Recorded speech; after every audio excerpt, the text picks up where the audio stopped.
राजस्थान के शहरों की तस्वीर बदलने की तैयारी है। अब सड़क, सीवरेज, ड्रेनेज और कचरा प्रबंधन जैसी मूलभूत सुविधाओं को नई रफ्तार मिलेगी। केंद्र के अर्बन चैलेंज फंड से प्रदेश के शहरों में करीब 15,800 करोड़ रुपए के विकास कार्य प्रस्तावित हैं। खास बात यह है कि बड़े शहरों के साथ साथ छोटे शहरों को भी इस शहरी विकास की नई उड़ान में शामिल किया जाएगा। डीएलबी और हुडको के बीच हुए एमओयू के बाद अब योजनाओं को जमीन पर उतारने की कवायद भी तेज हो गई है। ये खास रिपोर्ट देखिए।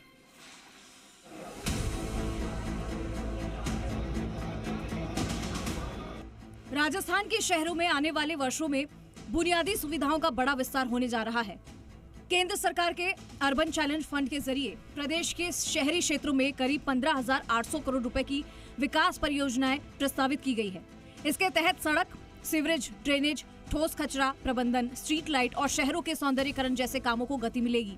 जयपुर के कॉन्स्टिट्यूशन क्लब में आयोजित कार्यक्रम में स्वायत्त शासन एवं नगरीय विकास मंत्री झावर सिंह खर्रा ने कहा कि बढ़ते शहरीकरण के साथ नागरिक सुविधाओं की मांग भी तेजी से बढ़ रही है। ऐसे में शहरों के आधारभूत ढांचे को मजबूत करना सरकार की प्राथमिकता है। सुविधाओं के विकास की गति को 4 गुना बढ़ाने का लक्ष्य रखा गया है। अर्बन चैलेंज फंड की खासियत, ये देश भर की शहरी परियोजना के लिए है। इसका लाभ सिर्फ बड़े शहरों तक सीमित नहीं रहेगा। टियर 2 और टियर 3 शहरों में भी आधुनिक सुविधाएं बढ़ेंगी। नगर निकायों में सड़क, जल निकासी की व्यवस्था बेहतर होगी। सीवरेज, अन्य जरूरी सेवाएं भी बेहतर होंगी। परियोजनाओं में 1 लाख करोड़ का प्रावधान है।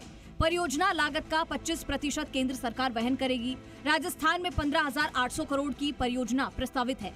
करीब 3,950 करोड़ केंद्र सरकार की हिस्सेदारी होगी। कार्यक्रम में स्वायत्त शासन विभाग और हुडको के बीच एमओयू हुआ।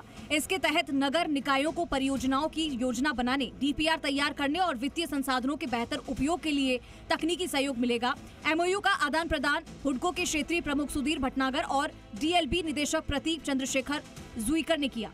बहरहाल स्वीकृत परियोजनाओं की निगरानी इंटीग्रेटेड कमांड और कंट्रोल सेंटर के माध्यम से डिजिटल तरीके से की जाएगी। अधिकारियों को निर्देश दिए गए कि ऐसी परियोजनाएं तैयार की जाए जो व्यवहारिक, गुणवत्तापूर्ण और आर्थिक रूप से मजबूत हो, ताकि ज्यादा से ज्यादा योजनाओं को मंजूरी मिल सके। कुल मिलाकर यूसीएफ राजस्थान के शहरों के लिए नई शहरी क्रांति की शुरुआत माना जा रहा है, जिसमें बड़े शहरों के साथ छोटे शहरों को भी आधुनिक सुविधाओं से जोड़ने की तैयारी है। दीपक गोयल, जी मीडिया, जयपुर।